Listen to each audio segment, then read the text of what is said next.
He is the most pitiful child in this town. Because his father fell in love with a young widow, he became a stumbling block on his father's path to marriage, so the father decided to create an accident to kill his blind son. Seeing him swept away by the river, the father's heart fell into an unprecedented struggle. Is it a thought of heaven or a thought of hell?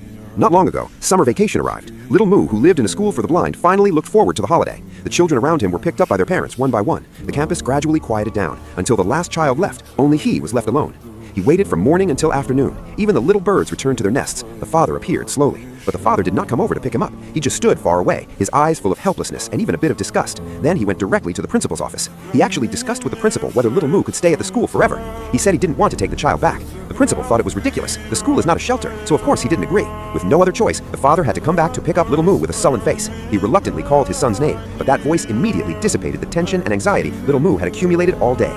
Because he felt that his father was just too busy and hadn't abandoned him, he walked towards the direction of the voice, his small hands fumbling, and gently grabbed his father's hand. The wedding was held. Not long after, Hassan seemed to have thought it through and decided to pick up Little Moo from the carpenter's place. But this time when he came to pick him up, Little Moo appeared particularly calm, lacking the previous surprise and emotion. At this time, Hassan never imagined that it was not actually going home, but going to a farther place. On the way back, they passed over a wooden bridge. The bridge suddenly broke, and Little Moo and the horse fell into the torrent. Seeing Little Moo's small body bobbing in the water, Hassan was stunned. He had imagined this scene many times, and now it was actually happening before his eyes. He was extremely tangled. Finally, his conscience overcame his evil thoughts, and he jumped into the water. But the river was too fast, not to mention saving someone. He couldn't even save himself. He instinctively grabbed a tree trunk on the water, but looking up, he saw Little Moo's shoe that had fallen off not far away. That eye-catching small shoe seemed to be reminding him what an abominable father he was, what an abominable son. He let go again.